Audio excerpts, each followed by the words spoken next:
আরে টুনি বিয়াই, ওই 3 হারামজাদির কি হলো? তাই মনে হয়। পরখ না করে আসল নকল বোঝা যায় না। সে সুযোগ হাতছাড়া করো না বিয়াই। মেয়ে 3টার খোঁজ করছি, পেয়ে যাব। ওরা 3 জন এই টুনির গা চুলকে সুরসুরি দিয়েছে।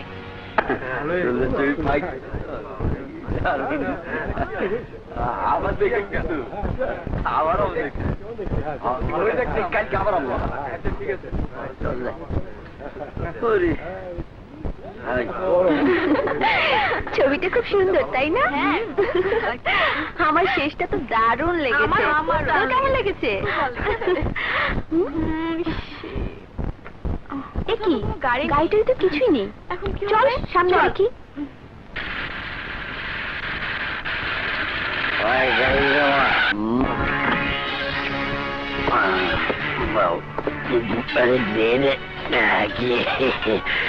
Sorry sorry. Hello inspector. এই শালিরা, এই লাইনে কতদিন? Behave yourself, Inspector. We are training police officer. Identity ভালোই জোগাড় করেছিস শালিরা। অফিসার, আপনি সেন্সে নেই। নতুন মাল দেখলে ইন্সপেক্টর জসিম সেন্সেই থাকে না। একজন একজন করে অন্ধকারে চল। ইন্সপেক্টর, আমরা পুলিশ পার্সোনেল। পুলিশের নাম ভাঙিয়ে 2 নম্বরই কাজ করো। চল শালি অন্ধকারে। অন্ধকারে কেন সি? আলোতে কাজটা সেরে ফেলি।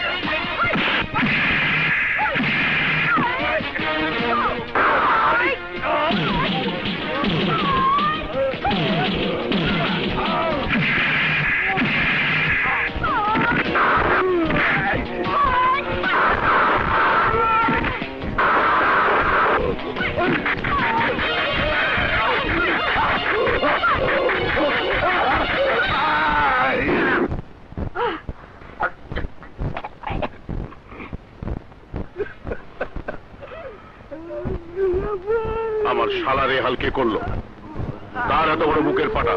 ভাই, খবর নিয়ে জেনেছি মেয়ে 3টি পুলিশের ট্রেনিং অফিসার, তারাই বিয়ে রেহাল করেছে। হ্যালো, আমি ভাই বলছি। আরে ভাই, ভাই আমার ভাই, আপনি সবার। আরে না না, জনগণ নয়, আপনি আমার ক্ষমতার উৎস। আপনি যা চান তাই হবে, হবে না?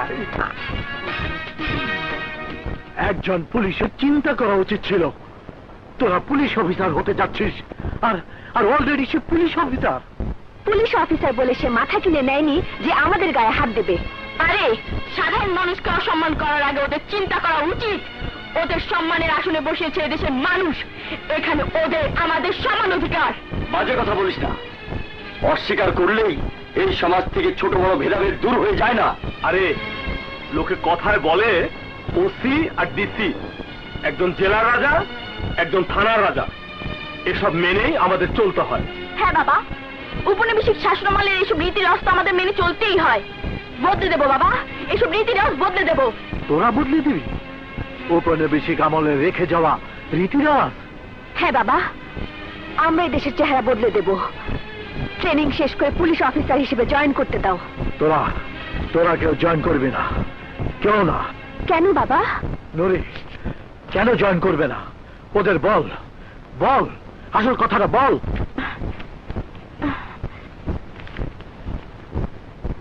প্রশিক্ষণ গ্রহণে অমনোযোগী, অসদাচরণ, রাস্তার দাঙ্গা হাঙ্গামা এবং পুলিশ কর্মকর্তাকে শারীরিকভাবে লাঞ্ছিত করার কারণে প্রজ্ঞাপনের মাধ্যমে নির্মুক্ত 3 জন ট্রেনিং অফিসার কামরুনহাট ছবি শামসুন্নাহার রেখা জেবুন্নিসা বেলিকে পুলিশ প্রশাসনে চাকরি করার অযোগ্য ঘোষণা করে বহিষ্কার করা হলো।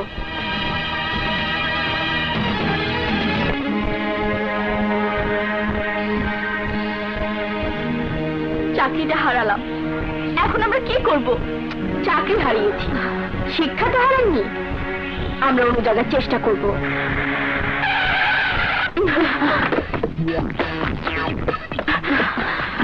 আমার শালা শকুনের তো মরা গরু ঠিকই দেখে ফেলে।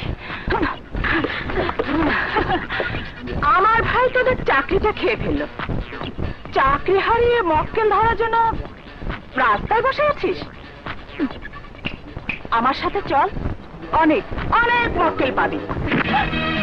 একবার ধোলাই খেয়েছিস, এত তাড়াতাড়ি ভুলে গেলি? ভুলিনি বলেই তো তোদেরকে খুঁজছি।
কাঁদিস না, ভাইয়ের কলিজায় যারা হাত দেয় ভাই তাদের কলিজা চিবিয়ে খায়।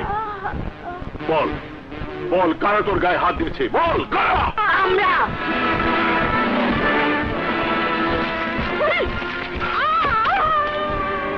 তোমরা যাদের চাকরি খেয়েছো।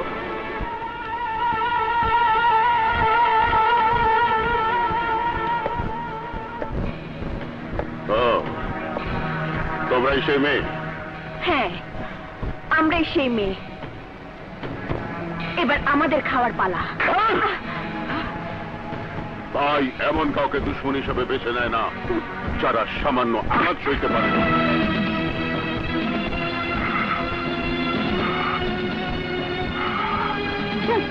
চ্যালেঞ্জ রইল, যতবার আঘাত করবে ততবারই প্রতিঘাত করব। হারামির বাচ্চারা মানুষ হয় না চাচা, মানুষ বানাতে হয়।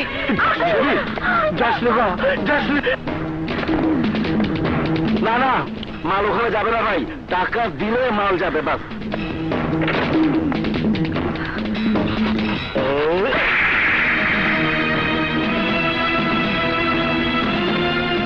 বাহ, খুব মজা লাগলো, খুব মজা।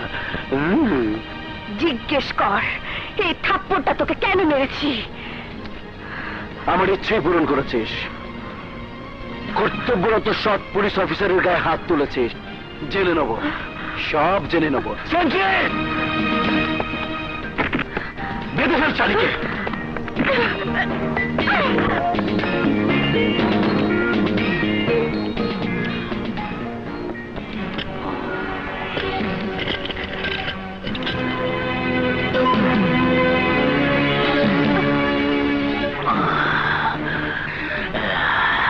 কি যেন জিজ্ঞেস করেছিলি? থাপ্পড় তুই আমাকে কেন মেরেছিস? আমি বলেছিলাম জেনে নেব। এখন তুই জিজ্ঞেস কর, তোকে এইভাবে কেন বেঁধেছি? কি করবি তুই? আমি কোন রেডিও নাটক করছি না যে সব ডায়লগ দিয়ে বুঝিয়ে দিতে হবে। আমি যা করি তা দেখিয়ে দেখিয়ে করি। হ্যাঁ, কুমির নাকি মানুষ ধরলে 7 বার দেখিয়ে নিয়ে ডুব দেয়।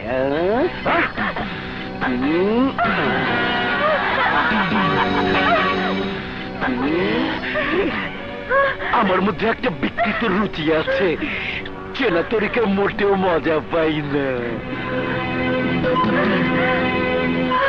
ইন্সপেক্টর! চিৎকার কর, গালাগাল দে আমাকে। হারামজাদা সে বাচ্চা, কোথার বাচ্চা বল আমাকে। তাতে আমি মজা পাই, মজা। আমার পরিচয়ের সাথে এসব না লাগালে আমি মজা পাই না। ইন্সপেক্টর! আরে কমিশনার সাহেব, আপনার মেয়ে আসে নাই? চুপ কর। একজন পুলিশ অফিসার এমন জঘন্য চরিত্রের হতে পারে আমি ভাবতেও পারি না। ভাববেন কেন? আসেন আসেন, দেখে যান। সময় মতো নিশ্চয়ই দেখবো। ওকে ছেড়ে দাও। নিয়মের বাইরে আমি অনিয়ম করি না। দেশে আইন আছে, আপনি কোর্টে যান। কোর্ট থেকে আসছি, এই নিন ছবির জামিনের কাগজ। ধরুন। অ্যাডভোকেট রানা। লোকে আমাকে রংবাজ রানা বলেও ডাকে। সেন্ট্রি, ওকে ছেড়ে দে।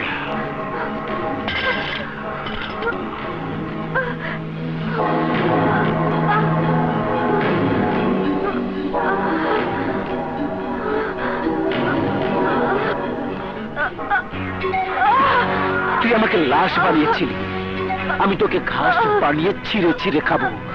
কোন রংবাজ উকিল তোকে আর বাঁচাতে পারবে না। ঘাট জমাই করার জন্য কখনো রংবাজ হতে হয় না, কসাই হতে হয়। এই অ্যাডভোকেট রানা কখনো রংবাজ, কখনো কসাই। চলুন মিস ছবি। জসিম মন্ডল পাগলা কুত্তার মতো তোদের পিছু লেগেছে। বাঁচবি না, তোরা কেউ বাঁচবি না।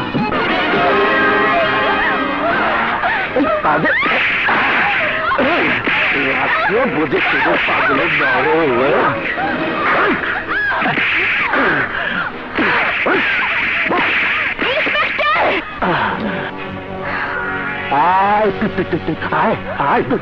ওদের কোন অপরাধে ধরে এনেছো? তোর যা অপরাধ ওদেরও তাই।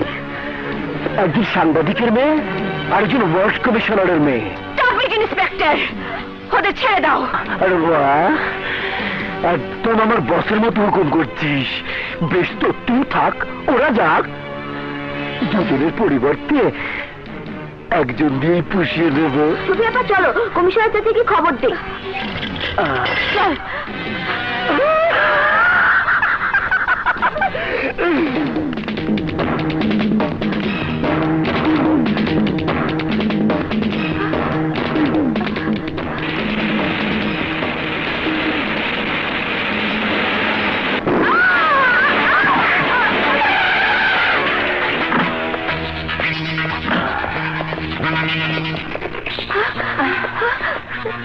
নাগিনী কোমর ভেঙেছে, ফসফস করবে, কাঁদবে, কিন্তু পালাতে পারবে না। এই তোরা কিছু কর, চোখ জুড়িয়ে দেখি।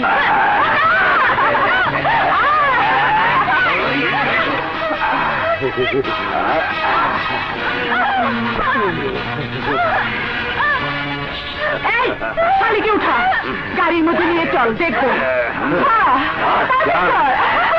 এই উঠা, নিয়ে চল।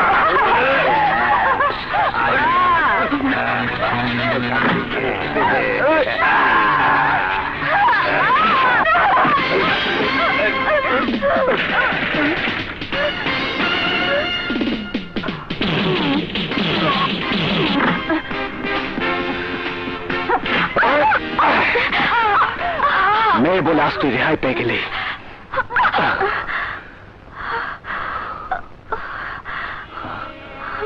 রবি, চলো তোমাকে হাসপাতালে নিতে হবে। আমার কথা ছাড়ো, I not right.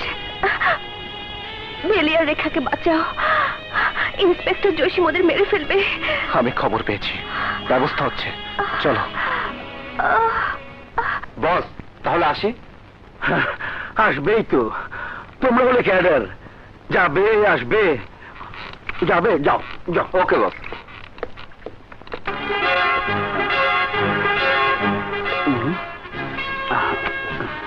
Hello mister Arif. Shut up, call me sir and salute. আরে স্যার, আপনি দেখি পুরোপুরি শিক্ষক হয়ে গেছেন, স্যার ডাকলে আসলে খুশি হন না? Salute me. Salute? Why sir? কেন? কারণ তোমার মতো বহু অফিসার দেশের থানায় থানায় রয়েছে, যারা 2 বছর আগেও আমার ছাত্র ছিল। থানায় থানায় যান আর স্যালুট করান, আমার স্যালুটটা ডিউ রইল। Right sir? You have to salute me right now. এমন বেয়াদব অফিসার বছরে কয়জন করে বের করছো? মনে হয় পরিসংখ্যান করার সময় হয়েছে। কাজটা কি আমি করব? প্রয়োজন নেই। আচ্ছা। বেলি আর রেখা নামের 2 মেয়েকে ধরে এনেছো? Right sir. কোন কেসে? ওই যে স্যার ধোলাই আমাকে একটু নিচে। কোর্টে পাঠাননি কেন? এই স্যার, জাস্ট মুভ করছিলাম স্যার। দরকার নেই, ওদের ছেড়ে দিতে বলুন। বলেন কি স্যার? আমাকে ধোলাই করেছে আর আপনি ওদের জামিন দিচ্ছেন? কথাটা আমি বলেছি। এই নিন ওদের জামিন।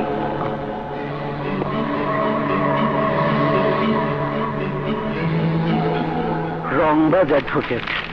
সেন্ট্রি, ওদের ছেড়ে দাও। চলো অ্যাডভোকেট রংবাজ রানা, চলুন। খুব বেড়েছিস বেটা, ভাইকে জিনিস এত তাড়াতাড়ি ভুলে গেলি? কব্বাত মিয়া ওরফে ভাইয়ের সরাসরি হস্তক্ষেপেই তোমাদের চাকরি গেছে, এবং এখন যা কিছু ঘটছে সবই তারই ইঙ্গিতে। কিন্তু কিন্তু কি করার আছে? কি করা যায় মানে? ঠিক করা যায় না এই তথাকথিত ভাইকে? যায়, ঠিক করা যায়, হবে না কেন? কিন্তু সারাটা মেশিন যখন খারাপ, তখন একটা পাশ ঠিক করলে কি মেশিন চলবে? তোমরা ভাইটার কথা জানো, কিন্তু কতটুকু? হ্যাঁ, ভাইটা কে সে খোঁজ করেছো? বড় ভাইটা কে? কজনের নাম বলবো, কজনার? আর নাম জেনে বা লাভ কে? সবই তো ধরাছোঁয়ার বাইরে। এই অদৃশ্য বড় ভাইদের কারণে কব্বাত মিয়া ওরফে ভাইয়ের ক্ষমতা সম্পর্কে সামান্য ধারণা নেওয়া যায় মাত্র। এই তো মাত্র 3 বছর আগে কব্বাত একজন সাধারণ স্মাগলার হিসাবে পরিচিত ছিল। তখন আমি রাজাপুর থানার ওসি। মা মারা যাবার পর ছোট বোন রিমা আর এক সম্পর্কের ফুপুকে নিয়ে আমার ছিল ছোট সংসার। বোনকে ঘটা করে বিয়েও দিলাম, কিন্তু বিয়ের 1 বছর পর ওর স্বামী মারা যায়। বোনটা তখন 7 মাসের অন্তঃসত্ত্বা।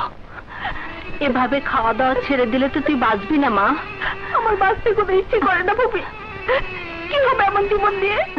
পেটে যে আছে তার কথা তোকে ভাবতে হবে, তার জন্য তোকে বাঁচতে হবে মা। ওকে আমার জন্ম দিতে ইচ্ছে করে না ফুপি। কি হবে আমার জীবন দিয়ে? জন্ম নিয়ে যে শিশু বাবার আদর স্নেহ পাবে না, সে অভাগা শিশু জন্ম নিয়ে লাভ কি? কিন্তু বাঁচতে তোকে হবেই রিমু।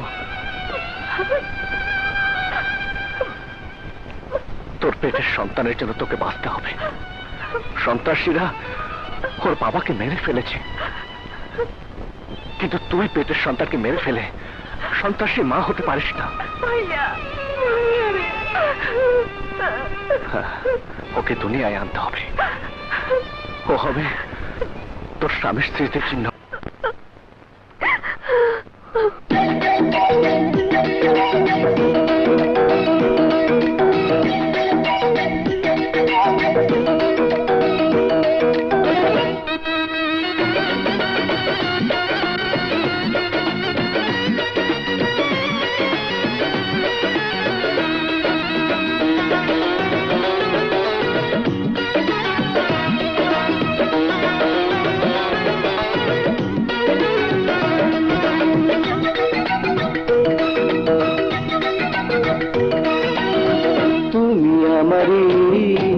তোমাকে ভালোবেসে মরে যেতে পারি।